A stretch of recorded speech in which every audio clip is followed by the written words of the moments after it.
So over the last several years, I have learned a thing or two about efficient packing when it comes to carry-on only travel, as I do a lot of my trips with only carry-on baggage. For example, when I went to China in 2019 for a month, I traveled carry-on only, and even last year when I went to Europe in the fall, for 3 months, I also packed carry-on only. So I wanted to share with you today some of the things I currently love taking with me, and I find them particularly useful for carry-on travel. So the first item on my list is a travel towel. So this is my travel towel. I usually use it as an emergency backup towel because obviously most of the places I stay at have towels, but you never know when you might need a towel, like if you go swimming or you don't like the towels that they provided. So these microfiber towels are very thin, very lightweight. They roll up really small, but they do absorb quite well and they dry very quickly.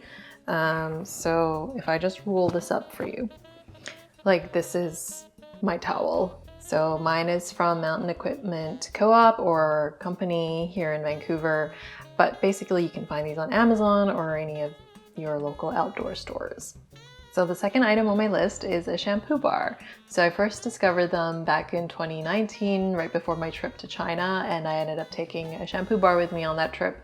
And I realized that they are really good for carry-on travel because as a solid, it doesn't take up space in your liquids pouch, which is valuable space when you're traveling carry-on. And of course, it's just one less item that might explode or spill in your bag. So that leads me to the sponsor of today's video, which is very exciting, and that is Kitsch. So Kitsch has shampoo and conditioner bars. This one right here is one of their shampoo bars. This is the rice water protein bar.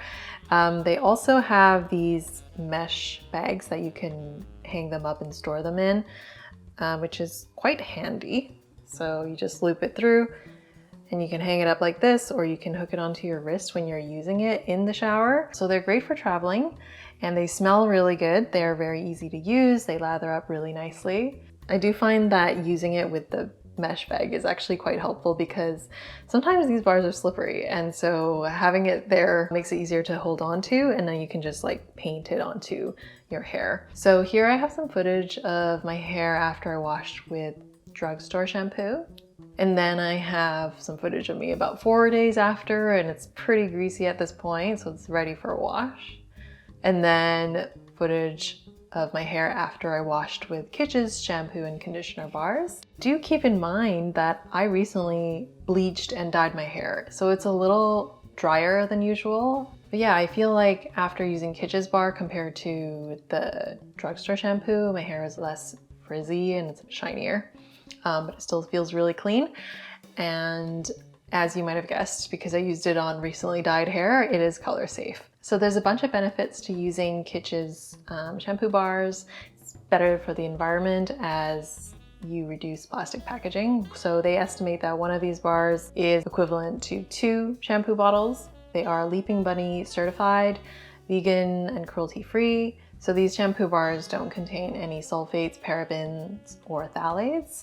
This is the rice water one that I'm using right now, and it has many benefits. It contains vitamins and amino acids that promote hair growth. It contains proteins that strengthen hair, and it smooths hair cuticles so you have less frizz. So if you want to give them a try or you want to give them as a gift, you can use my link in the description or use this code, Daphne, to get 25% off your first order.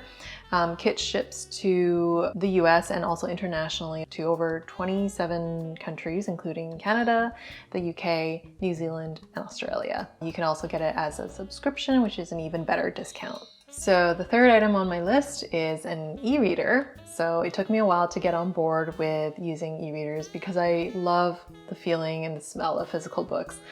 But when you're trying to travel light, nothing beats having one of these. So of course the benefits are pretty obvious. It's lightweight, it's small, so it's very portable. So an e-reader is great for traveling on planes and trains, and because I travel solo sometimes, I find it is a great companion for when you're going to a cafe, a restaurant, or a bar alone.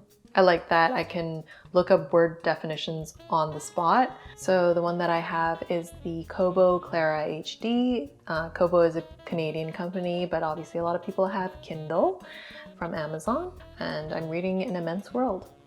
The next thing that I have on my list are Blundstones.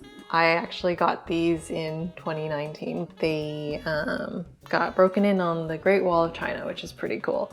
But I wear them almost constantly through like the fall and winter every year.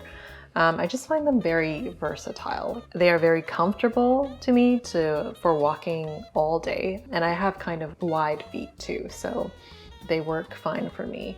I find that they're good through different seasons as well, so I can wear them in spring, I can wear them in fall weather, I can wear them in winter weather, depending on how much snow and ice there is on the ground. I have scuffed them a bit at this point, so it is maybe not appropriate if you're going to like fancier places, but for most situations when you're traveling, at least like the way I travel, it's totally fine. So when you're trying to reduce the number of pairs of shoes you're bringing when you're carry-on traveling, I found this incredibly useful.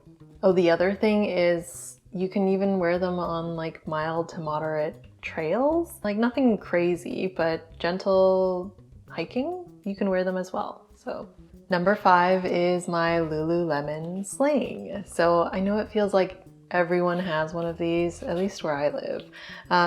But I do find them very useful for travel. So on days when you're just out and about and you don't need to bring a lot of stuff with you, this is great for keeping your kind of necessities like very close to you and right in front of you for security purposes. I particularly like this for travel days like when you're flying or you're going on trains, because if you're doing carry-on and if you're doing like a bigger backpack, you don't want to be taking it on and off all the time. So it's nice to be able to store your necessities like your wallet, passport, phone right in front of you. So I usually strap it on my hip so I can easily grab stuff inside it, and I don't have to take my backpack off all the time.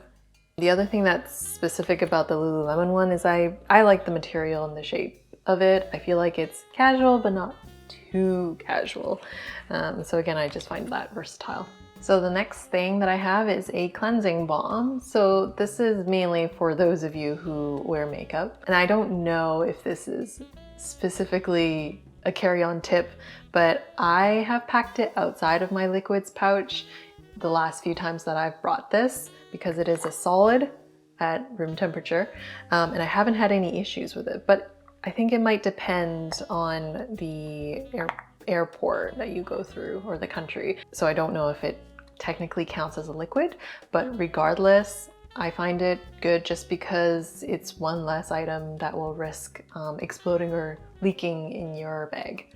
So last but not least, I have a reusable liquids pouch. So there was a time when I just used Ziploc bags for my liquids pouch, but it's not great because they always break and you always have to get a new one.